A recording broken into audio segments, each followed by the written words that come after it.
Friends, it's Deanna here today, and today we're working on another free pattern.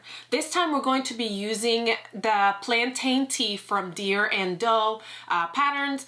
You can find that link to this free pattern on the description below, so go grab this free pattern and let's sew it together.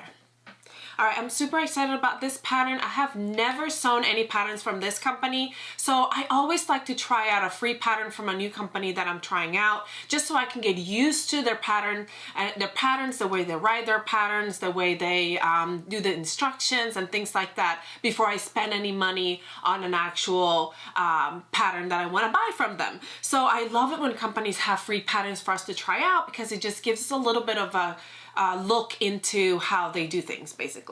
So I went ahead and already downloaded my pattern, and I love that it has the instructions in English for me because I don't speak French, so that was really a good thing.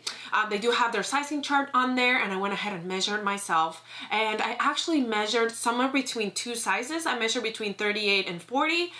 So on their instructions, it says that if you are in between sizes, to move up to the next size and to sew it up and see how you like the fit, and then you can go down for a more fitted look, or you know, it's all up to you.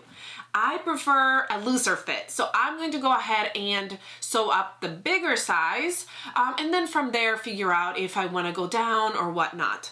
I went ahead and printed my pattern.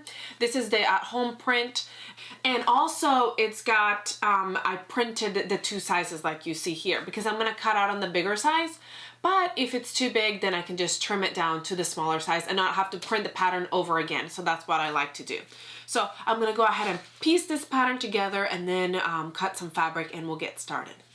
Alright, so for this pattern, the first thing I'm going to do is I like to grab a few pages at a time, and we're going to trim the top and left side to put the pattern together.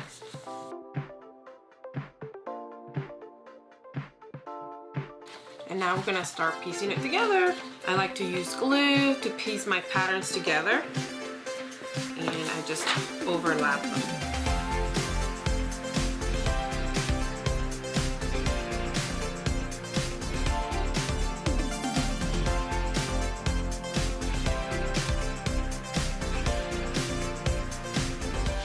Now, like I said, I'm cutting around the bigger size because I want to make the bigger size first and then see how that turns out, and then I'll go to the smaller size if this was too big.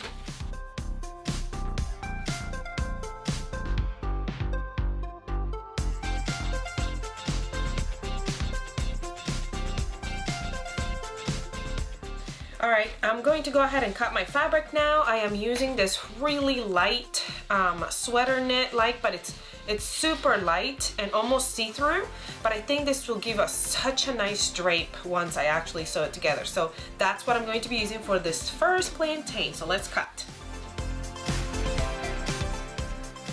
When I'm cutting the pattern, when I get to where there's little notches at the pattern where it informs me like these are the notches for the front and these are for the back, when I'm cutting, I go up and make the little notch go the other way. That way it helps me later and I know exactly where it's at. I don't have to mark my fabric because my fabric has already been marked by myself. See how it has two little clips and then one on this side. And that will get, when I sew it together, that will get eaten once I sew it together, so it won't even show up. So it just helps to make it easier to find.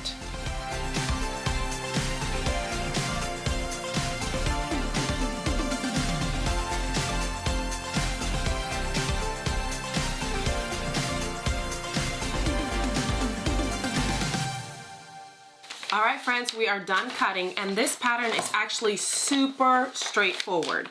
We will begin by sewing our shoulder seams, which will grab our back or front, whatever you want, and we're going to put it right side up on our board, and then we're going to grab the other one. If you grab the front, then you're going to grab the back now. If you grab the back, you're going to grab the front now. And we're going to put it right sides together here at the shoulders, and we're going to sew them right sides together. I'm going to be using a serger, but if you are using a sewing machine, you can also do that. You just want to use a stretch stitch on your sewing machine so that your fabric, your knit fabric, can have some stretch. So we're gonna sew those. While we're at it, we're going to prep our neckband. I'm gonna grab my ironing board. I'm gonna grab my neckband and I'm gonna fold it wrong sides together at that long raw edge. I like to give this memory crease. It helps it lay flat when we're going to sew it.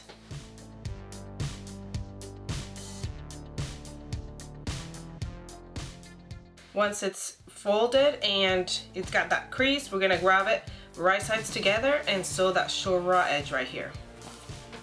So let's go sew both of those things. All right, now we can go ahead and attach our neckband. I want to quarter by grabbing those shoulder seams and going to the back and marking it. You can mark it however you want to. I like to do a little notch with my scissors and then going to the front and marking it again.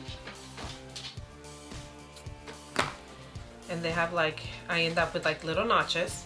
And then I'm gonna grab my front and my back where I just marked, place them together and go to the sides because my shoulder seams are not my sides, especially on this top because it's lower in the front. And then I'm gonna do the same with my neckband. I'm gonna fold it over that memory crease that we created earlier. And I'm gonna go from the from the back to the front and mark it.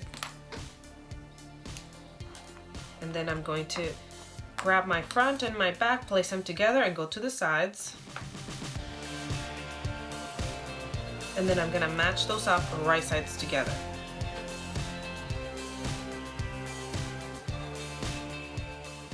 And then I'm gonna sew those right sides together, stretching as I go.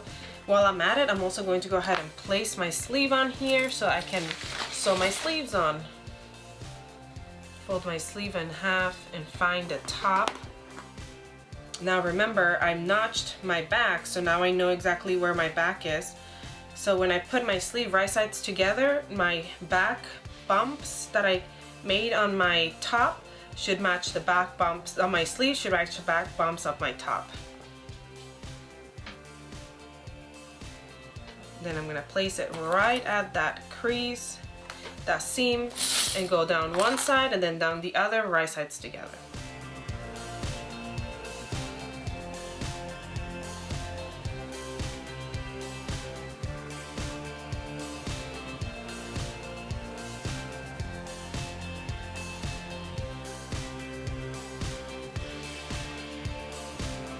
Time to sew the sides.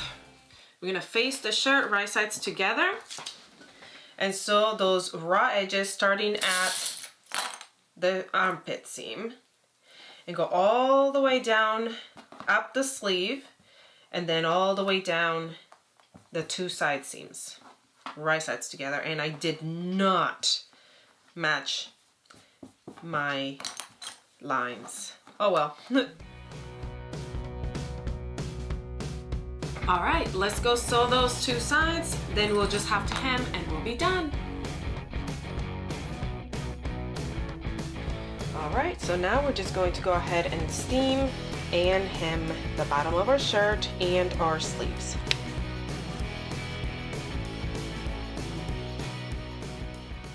To hem this top, I am using my cover stitch. This is a pace setter cover stitch from Brother. It is a good starting cover stitch. It does a great job at putting in a good hem. But if you don't have a cover stitch, you can use a stretch stitch on your sewing machine or a double needle or whatever you want to do to give that stretch hem.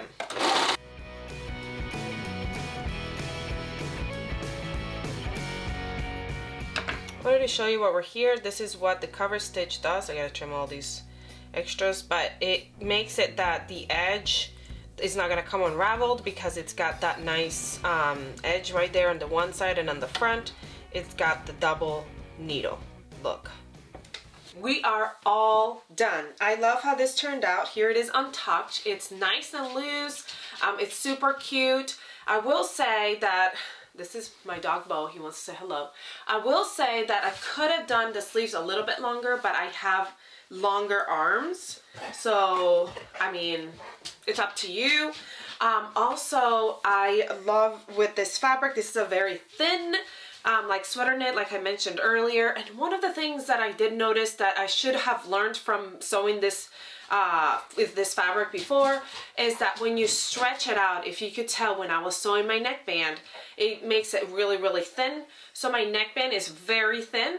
So next time I might make my neckband maybe a half an inch thicker, wider, so that way it's not so thin when I sew it on if I'm using this type of fabric. But I like the thin neck, so I have no issue with that.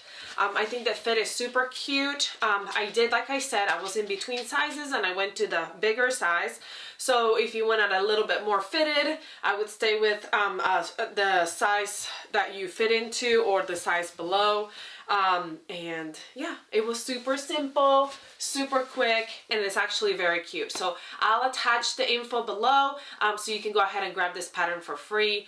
As soon as I was done sewing it, my power went out, so I have no power right now, but I finished my top, which was what was important. I wanted to get that accomplished, so I'm super excited about it. I hope you enjoyed this tutorial. Please comment, like, share, subscribe if you haven't so you never miss any of these tutorials. I plan to do a whole series on free sews, so you can go grab these patterns for free and come back over here and sew them with me. I hope you have a great rest of your day, and I'll see you next time. Bye!